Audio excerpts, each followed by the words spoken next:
vendrá, pronto vendrá, Cristo muy pronto vendrá, pronto vendrá, pronto vendrá. Mis apreciadas y apreciados hermanos, bienvenidas, bienvenidos nuevamente a este tu canal AD Séptimo.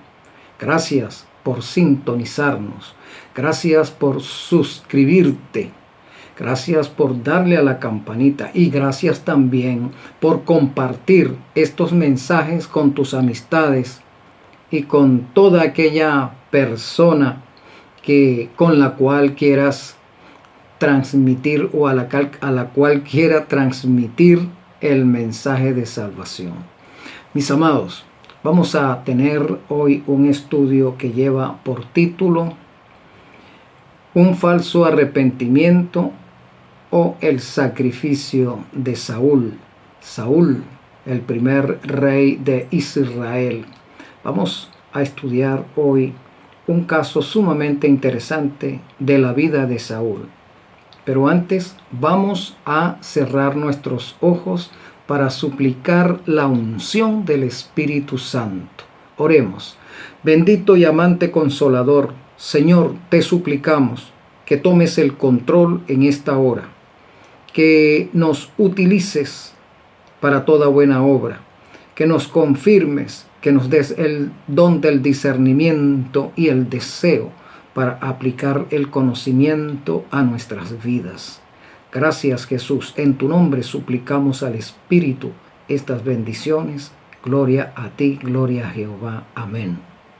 Bien, mis amados, quiero invitarte a buscar en el libro de Primera de Samuel, el capítulo 15, y vamos a analizar ese capítulo. Desde el versículo 1 nos dice lo siguiente: Después Samuel dijo a Saúl: Jehová me envió a que te ungiese por rey sobre su pueblo, Israel. Ahora pues, está atento a las palabras de Jehová.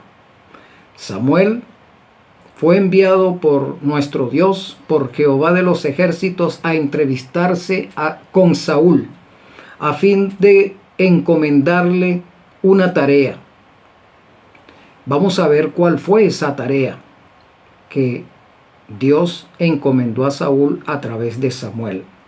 Pero primero le dice: Jehová tu Dios te ungió por rey.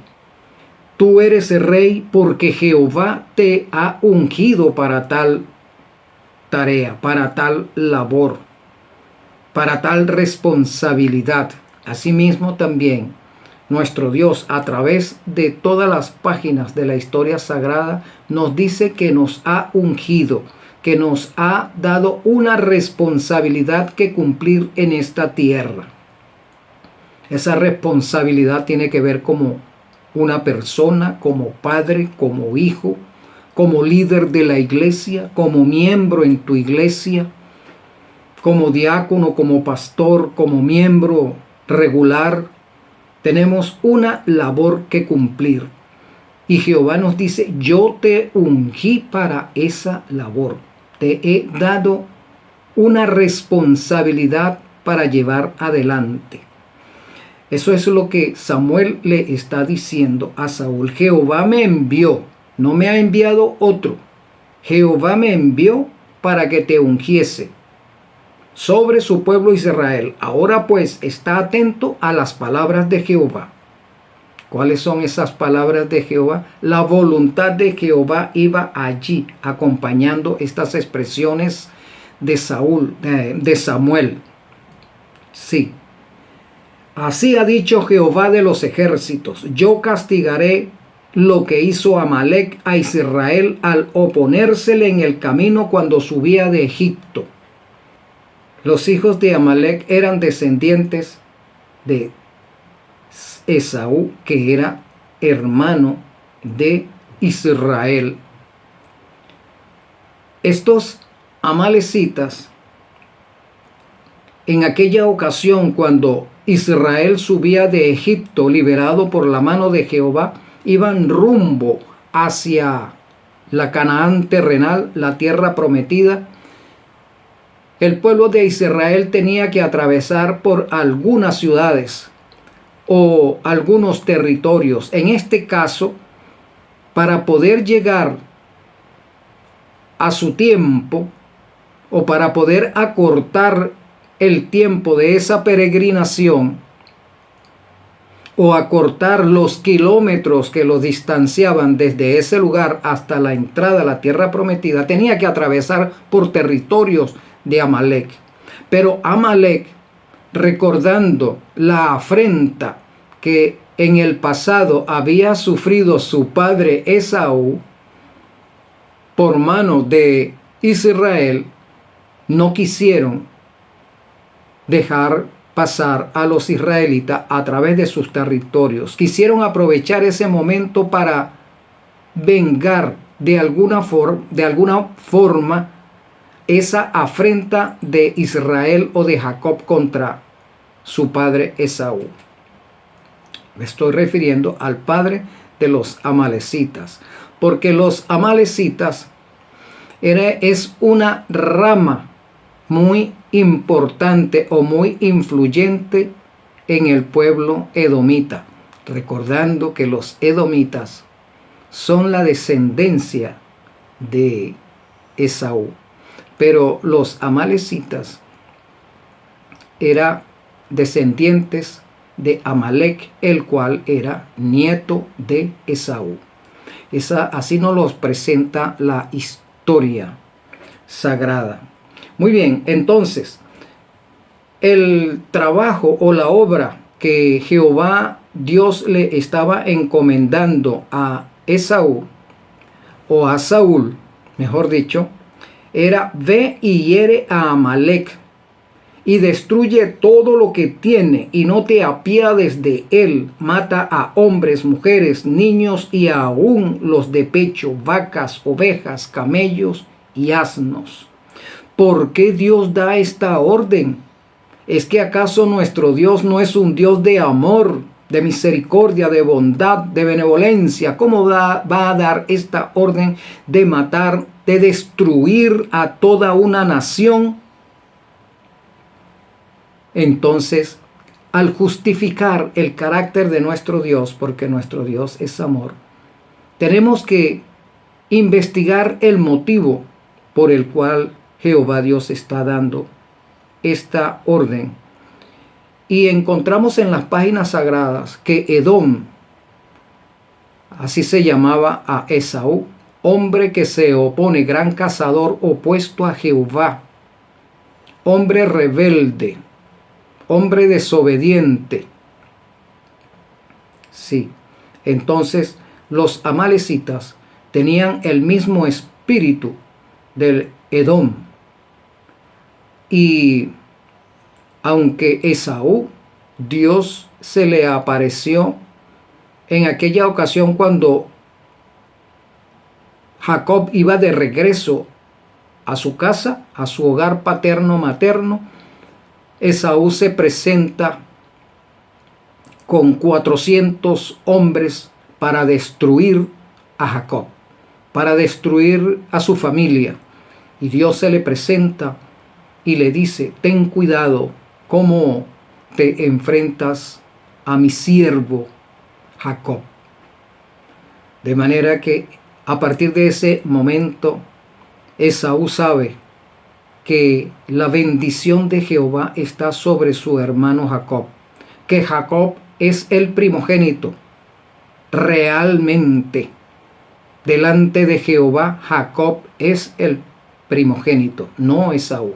Aunque Esaú nació primero, salió primero del vientre de su madre, pero para Jehová Dios, el primogénito no era Esaú, sino que el primogénito era Jacob. El problema de Jacob fue que no esperó que Jehová Dios le otorgara oficialmente esa bendición. esa primogenitura. Jacob no esperó, sino que Jacob se adelantó a Jehová y por sus propios medios echó mano de la primogenitura. He allí el pecado de Jacob y el de su madre también. De manera que Esaú va a cobrar esa afrenta en ese momento que sabe que Jacob va de regreso a su parentela y va con él 400 hombres con la finalidad de destruirlo, y Jehová se le presenta en el camino para impedirle tal cosa.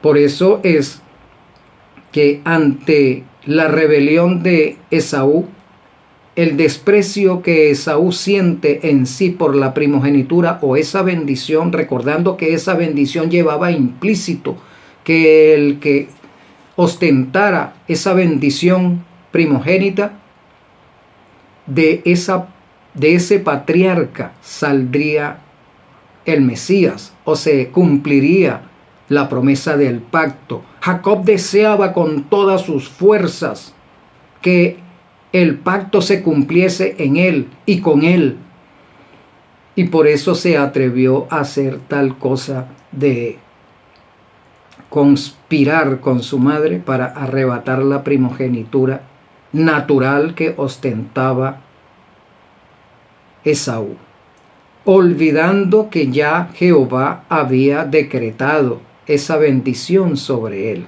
Pero él no la quiso esperar.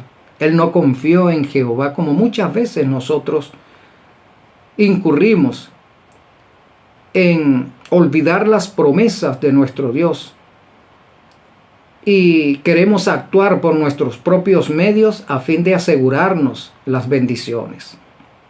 Ese fue, repito, el error de Jacob. Esaú quiere vengar eso. Todas las posesiones de Isaac no fueron llevadas por Jacob. Las propiedades terrenales quedaron en manos de Esaú. Pero Esaú no se conformó con haber recibido las propiedades, las riquezas de su padre, sino que quiso vengarse de su hermano. Porque aunque él no quería la bendición patriarcal respecto al pacto, pues él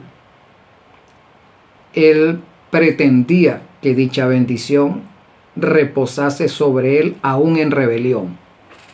Y eso nosotros tenemos que saber, mis amados, que en rebelión nosotros no recibiremos la bendición pactal. Y la bendición pactal en nuestro tiempo tiene que ver con nuestra salvación, con nuestra entrada a la Canaán celestial.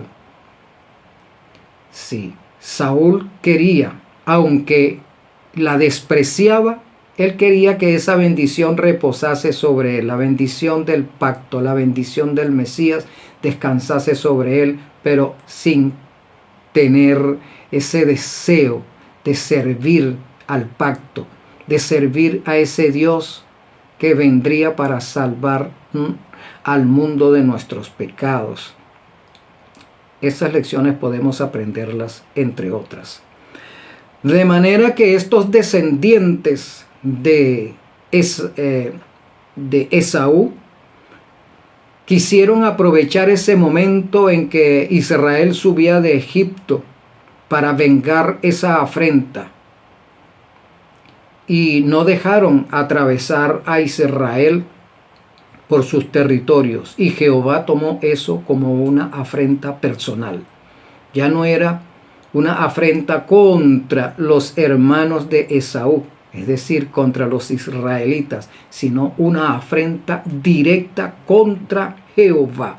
Y Jehová va a vengar esa afrenta que el pueblo de Amalek le ha infligido a él. Y por eso le dice: ve y hiere a Amalek, ve y hiere a mis enemigos, ve y hiere a los rebeldes descendientes de Esaú, que desde siempre me ha despreciado.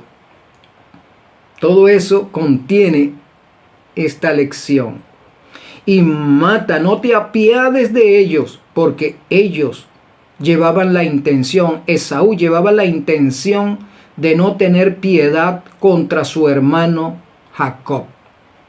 No tuvo piedad con el pueblo de Israel cuando subía de Egipto hacia Canaán. No tuvo piedad con ellos, ni con las mujeres, ni con las mujeres que estaban encinta, ni con los niños, ni con los ancianos, ni con el necesitado. Ellos no tuvieron piedad con mi pueblo.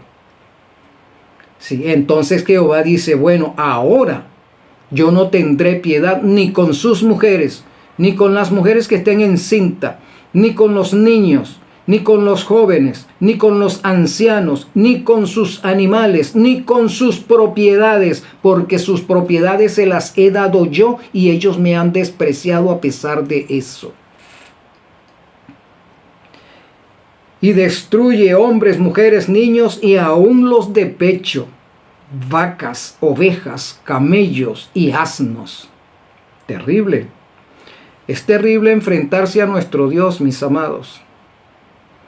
El mundo se ha enfrentado a nuestro Dios durante 6,000 años, pero ya ha llegado el momento en que Jehová Dios va a cobrar esa afrenta.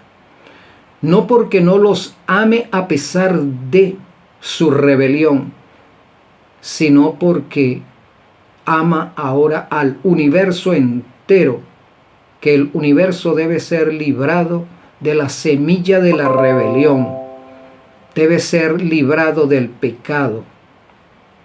Entonces, por amor a la humanidad universal, el mundo que está en rebelión, o sea, nuestro planeta, debe ser destruido.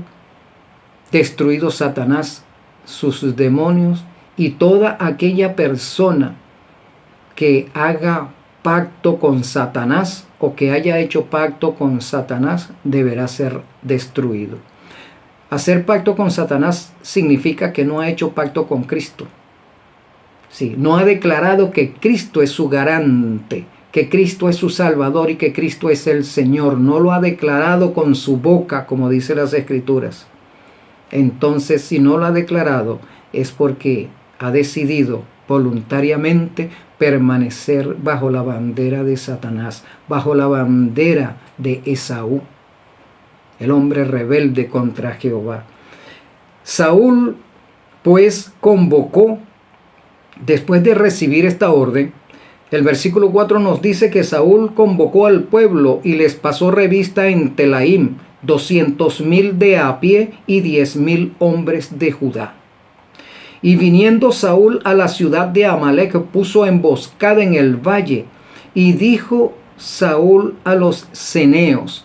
Los ceneos era una etnia que habitaba junto con los amalecitas.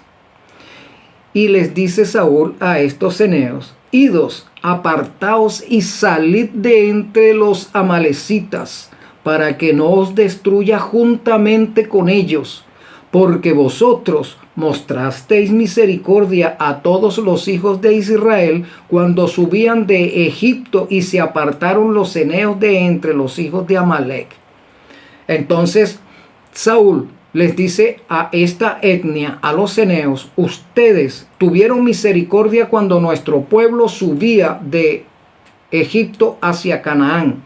Por ese motivo no los voy a destruir, pero salgan de la ciudad, aléjense de los amalecitas, porque he recibido orden de Jehová de destruir a toda la nación de Amalec. Así actúa nuestro Dios con toda nación que hace misericordia siguiendo la voluntad de Él, que hace benevolencia siguiendo la voluntad de Él, la voluntad de nuestro Dios. Dios es misericordioso y benevolente con toda nación y lo ha demostrado a lo largo de 6,000 años. Ha sido benevolente, misericordioso y justo en su trato con la humanidad, que aunque está rebelde, sigue disfrutando de las misericordias de nuestro Dios. Y Saúl derrotó a los amalecitas desde Havila hasta llegar a Sur, que está al oriente de Egipto. Y tomó vivo a Agag, rey de Amalec, pero todo el pueblo mató a filo de espada. Y Saúl y el pueblo perdonaron a Agag, rey amalecita, y a lo mejor de las ovejas, del ganado, de los animales engordados, de los carneros y de todo lo bueno, y no quisieron destruir más. Todo lo que era vil y despreciable destruyeron. Mas todo lo que era vil y despreciable destruyeron. Aquí encontramos que Saúl va a hacer su voluntad. Él fue a cumplir la voluntad de Jehová Dios, pero cumpliendo la voluntad de Jehová Dios, él también va a ser parte de su voluntad. Y su voluntad era no destruir lo mejor de la nación amalecita. Jehová Dios le había dicho que destruyese todo, hasta su rey tenía que ser destruido. Pero Saúl no destruyó a su rey, sino que lo lleva cautivo como un trofeo, como lo hacían los reyes de su tiempo, los reyes paganos en su tiempo. Llevaban cautivo a los reyes como trofeos para avergonzarlos, para humillarlos, y para que los sobrevivientes de esas naciones, al ver a sus reyes humillados, avergonzados, perdieran todo ímpetu, todo orgullo nacional, que los invitase a tomar venganza, a libertarse y a volverse a erigir como poderosos en la tierra. Entonces Saúl comete el primer error: no destruyó al rey de los amalecitas, sino que se lo lleva como un trofeo. Segundo, de todos los tesoros llevó lo mejor. Del ganado llevó lo mejor para sí. Su segundo error: Dios había dicho que destruyese hasta las haciendas de los amalecitas. Eso sí, destruyó a todos los ciudadanos de la nación, los destruyó. ¿Qué era más importante, los ciudadanos o los animales? Por supuesto, los ciudadanos serían lo más importante. Pero Saúl obedeció la voluntad de nuestro Dios, la orden de nuestro Dios, la cumplió a medias. Y de eso vamos a hablar en el espíritu de profecía más adelante en este estudio, de cómo nos lo presenta realmente, cómo era el carácter de Saúl, las intenciones de él en esta batalla. De manera que Saúl y el pueblo perdonaron a Agag, y a lo mejor de las ovejas y del ganado mayor, de los animales engordados, de los carneros y de todo lo bueno, y no lo quisieron destruir. Mas todo lo que era vil y despreciable, eso destruyeron, lo que consideraron que no era valioso o que podía esconder la estratagema que estaban poniendo en práctica. Y vino palabra de Jehová a Samuel diciendo: me pesa haber puesto por rey a Saúl, porque se ha vuelto de en pos de mí y no ha cumplido mis palabras. Y se apesadumbró Samuel y clamó a Jehová toda aquella noche. Samuel se lamenta por las acciones de Saúl. En otras partes de las Escrituras nos menciona que Samuel había llegado a amar a Saúl, le había dado su afecto a Saúl. Así que ese afecto lo llevó a clamar y a llorar durante toda esa noche, porque sabía que Saúl se había negado a cumplir la voluntad de Jehová. Y sabía Saúl que esa acción, y sabía Samuel, perdón, mis amados, que esa acción de Saúl traería serias consecuencias contra él. Entonces, Jehová le dice a Samuel, me pesa haber dado mi visto bueno para que Saúl fuese nombrado rey. Saúl estaba obrando contrariamente a la voluntad y a las ordenanzas de Jehová Dios. ¿Estará pasando esto mismo en nuestros días, mis amados? Notemos que Saúl cumple la voluntad de Dios a medias. La otra mitad la cumplió a su entender, a su criterio, a sus tendencias al mal, a su codicia. Podemos estar queriendo hacer una labor o un servicio a nuestro Dios a medias. Vamos a predicar, sí, prediquemos, pero nuestro corazón no está enteramente con Cristo. Sí, hay que sacrificarse por la obra, sí, pero yo me voy a sacrificar hasta cierto punto. No voy a ir más allá. Hay que ser cauteloso y prudente. Hay que guardar los 10 mandamientos. Sí, hay que guardar los 10 mandamientos, pero los primeros 2, yo voy a tratar de ser algo liviano con eso. Cuando digo de los 2 primeros mandamientos, me estoy refiriendo a cuando nosotros nos unimos con el mundo pagano en la adoración al culto de la Navidad. Durante todo el año decimos, sí, hay que guardar los 10 mandamientos, y los 10 mandamientos para allá, y los 10 mandamientos para acá, y repartimos literatura si es que la vamos a repartir, y tal, y predicamos por todo lugar que los 10 mandamientos están vigentes, pero en diciembre nos olvidamos de esa vigencia y nos unimos al mundo pagano con el culto de la Navidad. En otro momento podemos estarnos uniendo al culto del Halloween, al culto satánico de la Navidad. En otros lugares del mundo nos unimos a los carnavales del mundo, por supuesto.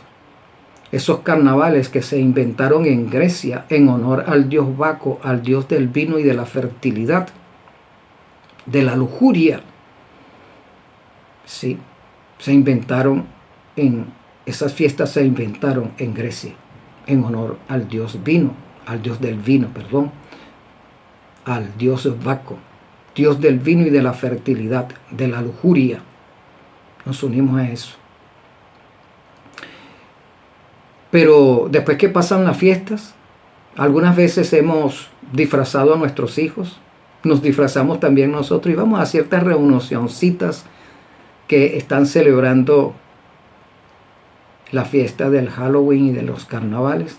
Y después que terminan las fiestas, entonces, irónicamente, o podríamos decir con una desfachatez tal, vamos a reunirnos a cantar cantos de alabanzas y a orar por nuestros pecados, como que si nuestro Dios fuese cualquier ser mortal al cual podemos burlarnos.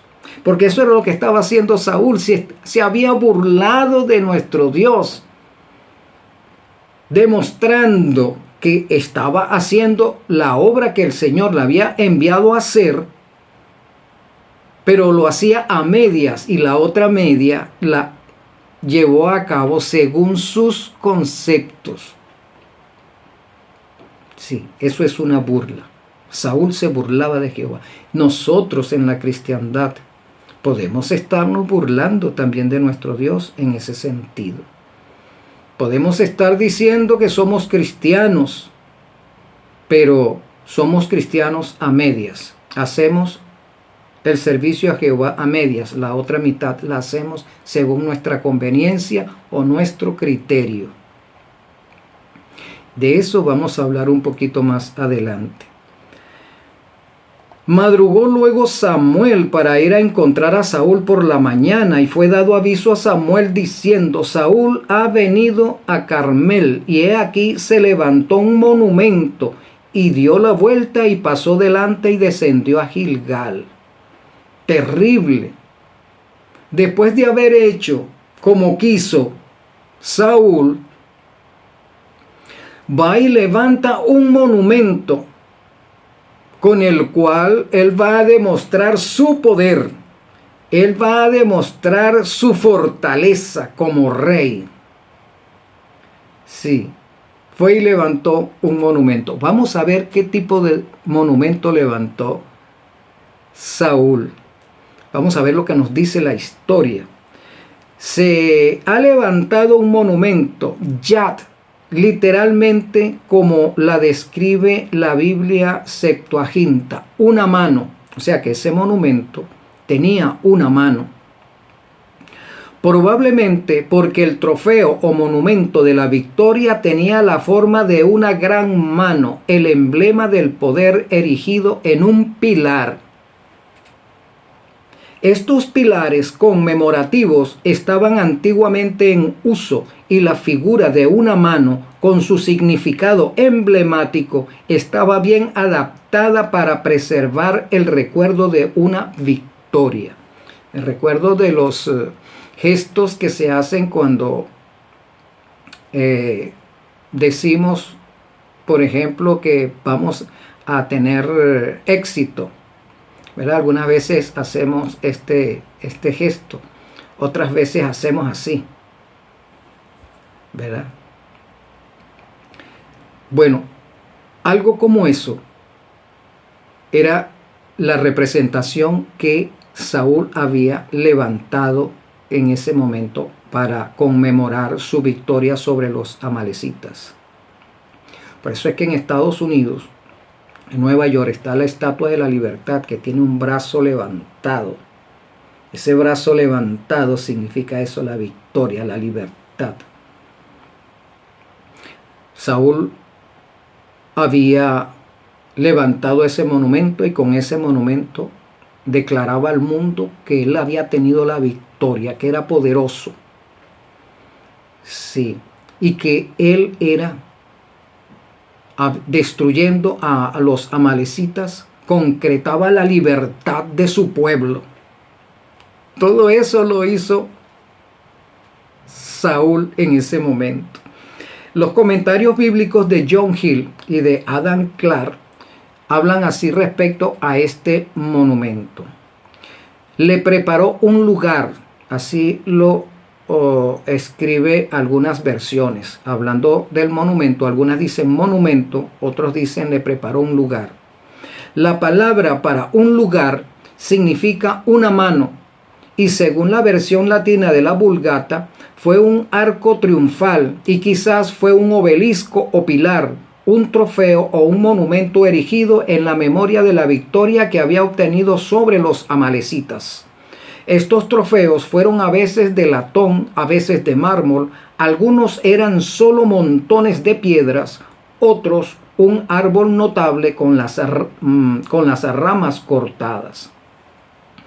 Saúl levantó un monumento. La guerra había recién terminado, así que no podía haber sido un monumento hecho de mármol. No. Pudo haber sido un monumento hecho de piedras, sí. Como también pudo haber sido un monumento hecho con un árbol notable, desramado. Como dije anteriormente, era un pilar, recordando que los pilares que se construían en la antigüedad en honor al dios Nimrod o al dios Baal, era un pilar, era un obelisco. Sí, este árbol posible que fue utilizado por Saúl, al desarramarse quedaba el tronco, porque dice que era un árbol notable, tenía que ser un árbol cuyo tronco no se torcía, sino que ascendía o se erguía desde la tierra en forma vertical, como los pinos o los cedros. Al desarramarse quedaba ese tronco erguido. Ese tronco erguido era un pilar, era un obelisco. Y los hebreos tenían conocimiento de eso, porque en Egipto se erigían estos pilares en honor al dios del sol, al dios sol.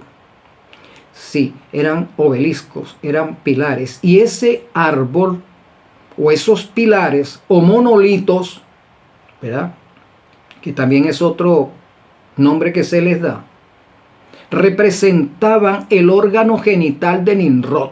Eso era lo que significaba eso. Hasta allí llegaba la apostasía de Saúl. Al levantar ese obelisco con una mano en el extremo superior, le estaba dando toda la honra y la gloria a Baal. Terrible, mis amados. Saúl estaba en rebelión abierta contra Jehová. Fue a cumplir una labor comandada o emanada de Jehová, esa orden, pero en rebelión abierta contra Jehová. Fue a destruir a los amalecitas, no para darle gloria a Jehová. Destruye a los amalecitas, no para que las naciones de el mundo pagano antiguo reconociese que Jehová es Dios. No, él destruyó a los amalecitas para enaltecerse a sí mismo, no para dar gloria a Jehová. Nosotros podemos estar erigiendo altares o monumentos, pretendiendo decirle al mundo que esos monumentos son de Jehová. Pero esos monumentos representan al Dios Baal de nuestro tiempo, al Sol Invictus. Sí, que proviene de la antigüedad también. Me llama mucho la atención, mis amados, cómo los templos protestantes y del remanente tienen simbologías de la nueva era en la parte de atrás del púlpito, en sus paredes, en sus ventanas, en su fachada principal. Tiene diseños que emulan al órgano genital de Nimrod, de Baal. Sí, obeliscos. Y cuando no son obeliscos, son monolitos. Te invito a buscar por las redes sociales estas imágenes para que tengas una idea más clara de lo que es un monolito, de lo que es un árbol frondoso, desarramado, de lo que es un obelisco. Sí, para que sepas hasta dónde llegó la rebelión de Saúl contra Jehová. Bueno, y habiendo ahora entendido un poco acerca de qué nos estaba hablando el relato, el versículo 13 nos dice: vino pues Samuel a Saúl, y Saúl le dijo: bendito seas tú de Jehová, yo he cumplido la palabra de Jehová. Qué ironía, qué desfachatez la de Saúl. Ve que llega el profeta, que el profeta es el representante de Jehová allí. Él sabe que el profeta le va a pedir cuentas acerca de la orden que recibió. Sí, y él lo recibe después de haber levantado aquel monumento en honor de sí mismo, en honor de Baal. Entonces recibe a Samuel con la verborrea esa que muchas veces indigna. Y ya me voy a referir a lo que estoy diciendo, a lo que estoy hablando. Bendito seas tú de Jehová. Saúl estaba hablando, o sea, estaba obrando de acuerdo a sus inclinaciones, pero aún así seguía utilizando el código verbal correcto. Sí, mis amados, estaba utilizando el código verbal correcto. ¿Estaremos haciendo nosotros lo mismo hoy en día? El código verbal correcto es: Cristo viene, preparémonos. La palabra nos dice que las profecías se están cumpliendo. La escritura nos dice que somos el pueblo porque guardamos los mandamientos de Dios y tenemos en la fe de Jesús el código verbal correcto. Pero es solamente el código verbal lo que es correcto, porque nuestro actuar está de la misma manera que Saúl, haciendo como queremos. Sí, mis amados. Posiblemente. Debemos tener cuidado con estas cosas. No solamente tener el código verbal correcto, sino la vida correcta, la forma correcta de actuar, la forma correcta de pensar, la forma correcta de tomar decisiones, la forma correcta de llevar adelante las ceremonias que tienen que ver con la salvación en nuestro tiempo. Sí, cuando hablo de ceremonias puedo estarme refiriendo a la forma de preparación la Santa Cena. En algunas congregaciones el vino que se utiliza lleva alcohol. Y el vino que Jesús sirvió en la Santa Cena no llevaba alcohol. En otras congregaciones no lleva alcohol, pero lleva conservantes, porque no preparamos el vino de forma natural, sino que lo obtenemos en el supermercado, en los abastos o en los expendios que puedan tener ese producto. Y esos productos envasados llevan conservantes. Ese vino representa la sangre de Cristo, por lo tanto no puede llevar como símbolo, no puede llevar rastros de alcohol, como tampoco puede llevar rastros de conservantes. Ese vino no pudo haber sido procesado en una máquina, porque la sangre de Cristo no fue derramada por una máquina. No, mi amado, el símbolo es completo. El símbolo, cómo fue derramada. El pan, cómo fue el cuerpo de Cristo maltratado. Entonces, hasta la forma de elaborar tanto el pan como el vino tiene que llevar inmersos la forma en que el cuerpo de Cristo fue maltratado y su sangre fue derramada. Sí. El cuerpo de Cristo fue lanceado, sí. Entonces, cuando estamos elaborando el pan, posiblemente puedes utilizar hasta un tenedor. Sí, porque ese tenedor que hiere el pan representa la lanza, representan las espinas de Cristo que se clavaron en la frente maravillosa de nuestro Salvador. Sí, cuando tú te estás amasando el pan y de repente lo tienes que golpear porque en la amasada se golpea. Sí, está representando los golpes que recibió Jesús cuando le clavaron sus manos, sus pies. Representan los latigazos que recibió en su cuerpo, la bofetada que recibió en su rostro. Todo eso está representando. Así que cuando estás amasando el pan para la Santa Cena, tú no lo puedes meter en una sobadora, porque Cristo no fue sobado. No lo puedes meter en una máquina amasadora, porque Cristo no fue amasado así, su cuerpo.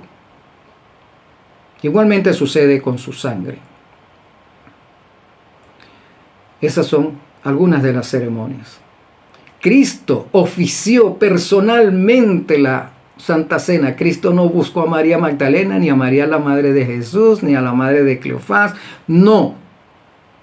Cristo ofició él, el sacerdote. Él como sacerdote ofició la Santa Cena. Sí, amados. ¿Ves cómo podemos estar haciendo una obra de Jehová, pero a nuestra manera, como lo hizo Saúl? Podemos estar cometiendo esos errores. Sí, mi amado y amada.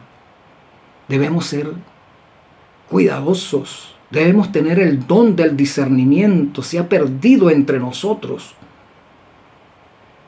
Eso es un ejemplo. Podríamos citar otros, pero podemos dejar esos ejemplos para otro momento que tengamos otro estudio parecido a este. Entonces, el versículo 14, Samuel entonces dijo: pues qué balido de ovejas y bramido de vacas es este que yo oigo con mis oídos. Saúl respondió: de Amalec los han traído. Él no dijo los he traído. Él era el rey, él era el responsable. Algunas veces nosotros como líderes de la iglesia le echamos la culpa a los miembros. ¿Por qué los miembros, por qué la iglesia no conoce las doctrinas? Bueno, porque los miembros que los adoctrinaron son los culpables. ¿Por qué la iglesia no hace tal cosa? ¿O por qué la iglesia está cantando rock and roll? Bueno, porque los miembros son los culpables que no enseñan bien. Pero es que resulta que la iglesia es el pueblo, no es el rey, no es el pastor. Saúl era el pastor de esas ovejas. Y Saúl le está echando la culpa al pueblo de que no cumplió con la orden expreso de Jehová Dios. Ellos son los culpables, yo no. Entonces, ¿dónde está tu autoridad que pregonaste cuando levantaste el monumento? ¿Dónde está tu poder que has proclamado cuando levantaste ese poste idolátrico allí? ¿No es esto una contradicción que puede estar sucediendo en nuestro tiempo también? Los líderes dicen que tienen la razón y que ellos están dirigiendo al pueblo. Pero ante los problemas apostáticos dentro de nosotros, los dirigentes le echan la culpa al pueblo, no se lo echan ellos a sí mismos. Entonces dijo Samuel a Saúl: déjame declararte lo que Jehová me ha dicho esta noche. Y él respondió: di. Estas palabras de Samuel tenemos que tomarlas para nosotros. Déjame decirte, querido líder, déjame decirte, querido hermano, lo que Jehová me ha dicho en la noche para ti. Entonces nosotros decimos: di, sí, no hay problema. Sí, así podemos decir, no hay problema. Yo creo que no tengo ningún problema. Yo creo que no está pasando nada de que tenga que preocuparme. Y dijo Samuel: aunque eras pequeño en tus propios ojos, ¿no has sido hecho jefe de las tribus de Israel? Allí está lo que les estoy diciendo. ¿No eres tú el rey de Israel? Y Jehová te ha ungido por rey sobre Israel.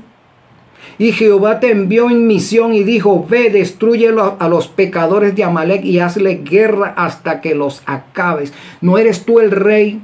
¿No te he nombrado por dirigente del rey? ¿Cómo es que me vas a decir que el pueblo es el culpable? Tú eres el culpable de que el pueblo no haga como tiene que hacer. Tú eres el culpable. ¿Por qué pues no has oído la voz de Jehová, sino que vuelto al botín has hecho lo malo ante los ojos de Jehová? Codiciaste el botín, te apoderaste del botín. Ese botín era de Jehová, no era tuyo para que los tomase. Y esa era la costumbre de la antigüedad entre los pueblos. También en Israel Jehová lo había establecido así. Cuando el pueblo salía a hacer guerra a una nación, el botín era repartido en todo el ejército. Pero en esta ocasión contra Amalec, Jehová no dio esa orden de que el botín de Amalec obtenido en la guerra contra Amalec se repartiera entre el ejército, sino que ese botín le correspondía totalmente a Jehová, porque era la batalla de Jehová, era la venganza de Jehová, y era Jehová el que tenía que recibir el botín como una adoración y un reconocimiento a su soberanía. Así es, mi amado. Entonces Saúl no reconoció la soberanía de Jehová Dios, sino él se antepuso como soberano a Jehová. Y Saúl respondió a Samuel: antes bien he obedecido la voz de Jehová. Todavía no reconoce su pecado. No, yo lo he hecho bien. Yo he hecho como Jehová quería. Yo destruí a todo el mundo en Amalec. Y algunas veces nosotros también podemos decir: no, yo cumplo todo lo que Jehová está diciendo. Yo no considero que lo esté haciendo mal. Todavía nos justificamos. Y fui a la misión que Jehová me envió y he traído a Agag, rey de Amalec, y he destruido a los amalecitas. Mas el pueblo tomó el botín, ovejas y vacas, las primicias del anatema, para ofrecer sacrificio a Jehová tu Dios en Gilgal. Todavía primero le echa la culpa al pueblo y ahora lo va a tratar de proteger. Sí, el pueblo es el culpable, pero no importa, porque ese botín se va a sacrificar a Jehová en Gilgal. Qué ironía. Vuelvo y repito, qué cara dura la de Saúl, mis amados. Increíble. Y Samuel dijo: ¿se complace Jehová acaso en los holocaustos y las víctimas? ¿Es más importante para Jehová el que le obedezcas o que le sacrifiques animales? ¿Tú crees que Jehová es como los dioses paganos, los cuales las personas le sacrifican animales y hasta personas también para aplacar su ira? Jehová no es como los otros dioses. Para Jehová lo importante no es el sacrificio externo, sino el sacrificio interno, el tuyo, tu sacrificio de negarte a complacerte a ti mismo por sobre la demanda de Jehová que Él hace en función de tu salvación. Eso era lo que Samuel está tratando de decirle a Saúl y también a nosotros. Y Samuel dijo: se complace Jehová tanto en los holocaustos y víctimas como en que se obedezca sus palabras. Ciertamente el obedecer es mejor que los sacrificios y el prestar atención que la grosura de los carneros. Porque como pecado de adivinación es la rebelión. Samuel, mejor dicho, le está declarando a Saúl que el obelisco que levantó ahí como trofeo, eso es espiritismo, eso es un culto satánico.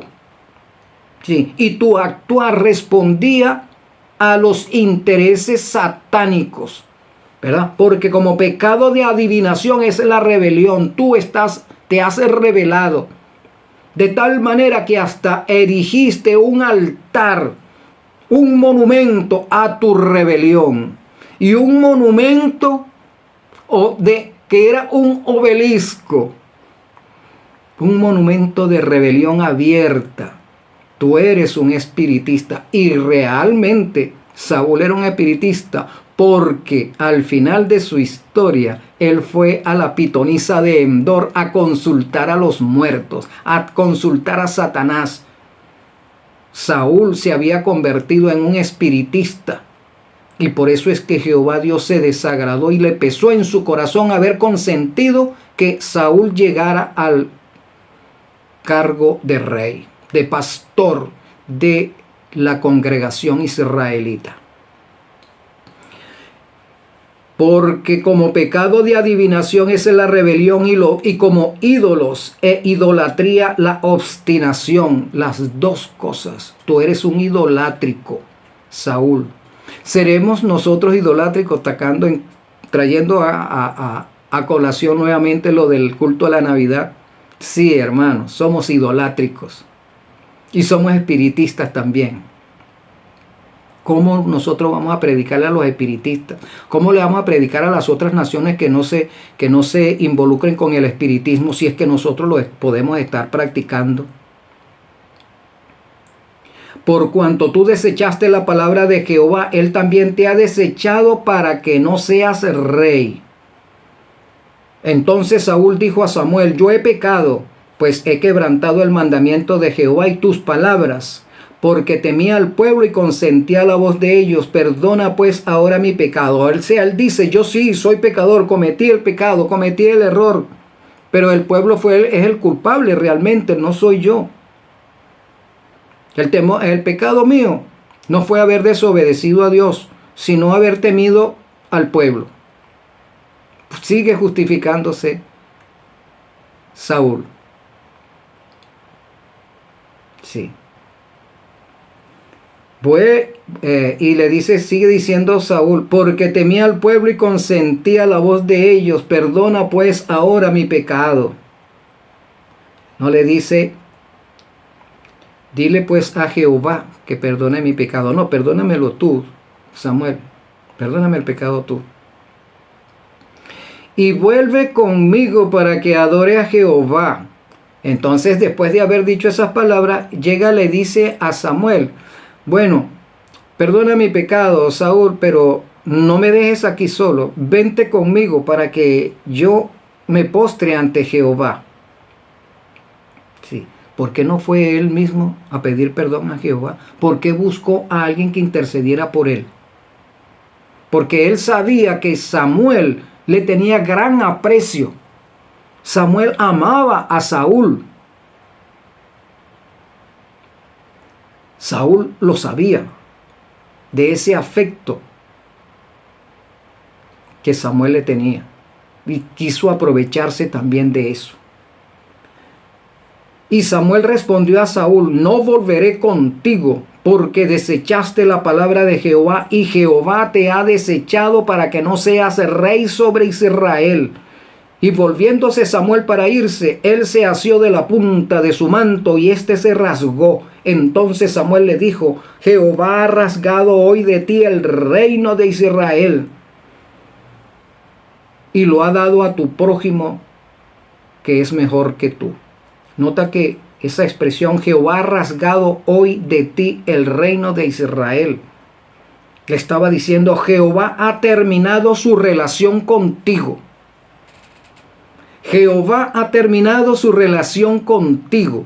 Así que por más que tú te postres, por más que vayas al altar, ya tu relación está rota. Jehová ya terminó contigo. No hay regreso atrás, porque todas las veces que has errado, Jehová te ha dado oportunidades de corrección, oportunidades que aprendas a amarlo, oportunidades que aprendas a servirlo con un corazón fiel, con un corazón entregado a Él, pero tú los has despreciado a todos, has despreciado todas las oportunidades. Por lo tanto, Jehová ha decidido terminar la relación que tiene contigo. Ya no tienes el amparo de Jehová, estás solo.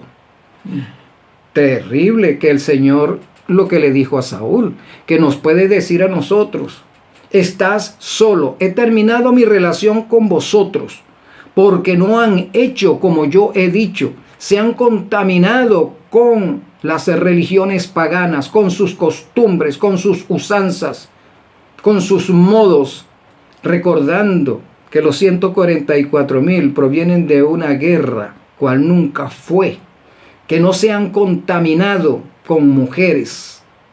Sí, y si tú y yo queremos ser 144,000, debemos evitar por todos los medios de contaminarnos con las costumbres de este mundo, porque las costumbres de este mundo tienen que ver con sus religiones, sí, amado, con sus formas de adorar o de idolatrar. Las dos cosas podemos emplearlas aquí, los dos términos. Jehová ha rasgado hoy de ti el reino, mis amados, recordando que tú puedes seguir siendo el rey, porque Saúl siguió siendo rey después de esto, siguió siendo rey por un tiempo. Pero Jehová, la unción de Jehová, el Espíritu Santo se había apartado de Saúl. Saúl estaba reinando solo, sin la anuencia divina. Nosotros también, como pueblo, podemos seguir diciendo que somos el pueblo, pero el Espíritu Santo puede ser que se haya retirado de nosotros, tal cual se separó de Saúl. Debemos tener presente eso siempre. En esta 11ª hora en la cual estamos, que el Espíritu Santo se separa de nosotros, vamos a seguir viviendo, creyendo que seguimos siendo el pueblo, que somos el pueblo, y el Espíritu Santo se ha retirado de nosotros. Y la lluvia tardía está cayendo sobre otros. Te recuerdo, no todos en este pueblo seremos sellados, no todos serán salvos, no todos recibirán la lluvia tardía, hermanos. Debemos asegurarnos de que caiga sobre nosotros en forma individual. Y él dijo: yo he pecado, pero te ruego que me honres delante de los ancianos. Saúl estaba más preocupado por recibir la honra de los príncipes del pueblo que de Dios. Esa era su preocupación. Estaba preocupado porque Samuel lo siguiese honrando. Estaba preocupado porque Samuel siguiera demostrando su afecto por él. Que Samuel siguiera intercediendo por él ante Jehová. Que los príncipes, los capitanes y generales del pueblo lo siguieran teniendo en gran estima. Estaba preocupado por lo que el pueblo pensara de él y de no perder la influencia sobre el pueblo, no perder la jerarquía que ostentaba delante del pueblo, porque ya Samuel se lo estaba anunciando. Hay otro, la gracia se está pasando a otro. La gracia puede estar pasando de nosotros a otro también, mi amado. Ejemplos bíblicos que nos pueden decir, que nos anuncian eso. Y él dijo: yo he pecado, te ruego que me honres delante de los ancianos y de mi pueblo y delante de Israel, y vuelvas conmigo para que adore a Jehová. Saúl estaba interesado en la opinión y la honra de los príncipes que la opinión de Dios. Y volvió Samuel tras Saúl y adoró Saúl a Jehová. Se le había declarado el pecado a Saúl. Saúl sabía que la gracia ya no estaba sobre él, que se la habían traspasado a otro, y aún así Saúl fue a adorar, que es lo que le estoy diciendo. Tú puedes seguir yendo a la iglesia, tú puedes seguir estar dirigiendo en la iglesia cantos o dirigiendo cualquier departamento X. Tú puedes estar sirviendo delante de todos, pero la gracia ha sido traspasada a otro, hermano. ¿Sí? Por eso es que el Señor le dice que ninguno tome tu corona. El rey de Agag. Y entonces dijo Samuel: traedme a Agag, rey de Amalec. Y Agag vino a él alegremente. Y dijo Agag: ciertamente ya pasó la amargura de la muerte. Agag, el rey malecita, estaba preocupado porque Saúl iba a escarnecer su cuerpo, lo iba a humillar, finalmente lo iba a matar. Pero cuando es Samuel el que pide que lo traigan a su presencia, el rey Agag pensó que no iba a ser humillado, que pensó que Samuel tendría misericordia de él, que Samuel no aplicaría el castigo que él se merecía. Sí, porque como dije anteriormente, este rey había sido cruel con las mujeres, con los niños, con los animales, con los hombres israelitas cuando iban subiendo de Egipto a Canaán. Así que este rey pensó que Samuel iba a ser benevolente con él. Por eso es que dice aquí el texto: y dijo Agag: ciertamente ya pasó la amargura de la muerte. Y Samuel dijo: como tu espada dejó a las mujeres sin hijos, así tu madre será sin hijo entre las mujeres hoy. Entonces Samuel cortó en pedazos a Agag delante de Jehová en Gilgal. Se fue luego Samuel a Ramá, y Saúl subió a casa en Gabá de Saúl. Y nunca después vio Samuel a Saúl en toda su vida. Y Samuel lloraba a Saúl, y Jehová se arrepintió de haber puesto a Saúl por rey sobre Israel. Allá hay un antropoformismo. Jehová se arrepintió. Primero nos dice que Jehová no es hombre para que se arrepienta, pero aquí nos dice que Jehová se arrepiente. Entonces, la palabra nos está presentando un aspecto, un antropomorfismo. Sí. A Jehová le pesó haber colocado a Saúl como rey. Muchas cosas podemos aprender de este relato, y lo vamos a dejar para la próxima entrega, el próximo video. Por lo pronto, mi amado y amada, te recuerdo que a nuestro Dios solamente se le sirve de la forma que Él desea que le sirvamos, no de la forma que nosotros creamos o pensemos o nos imaginemos. No, es de la forma que Él dice. para que Él se agrade, para que no pase la gracia de nosotros a otro, para que Él quede contento con nosotros, para que Él nos dé su victoria. No necesitamos acreditarnos victorias nosotros, no.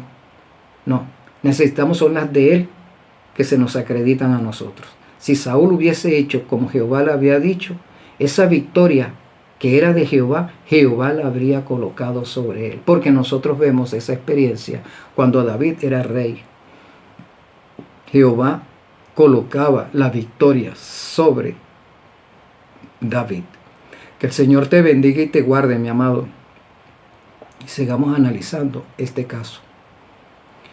Vamos a orar.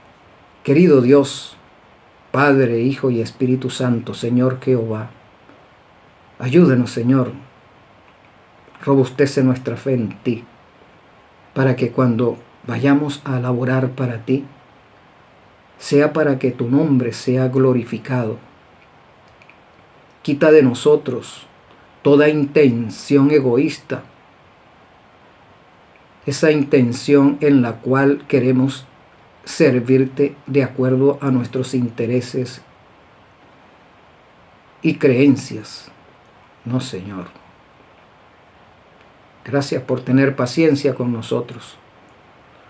Gracias, querido Dios, por escucharnos y respondernos. Glorifícate en nuestras vidas. En tu nombre, Jesús, lo suplicamos. Amén. Que el Señor te bendiga y te guarde, mi amado y amada. Te envío un gran abrazo.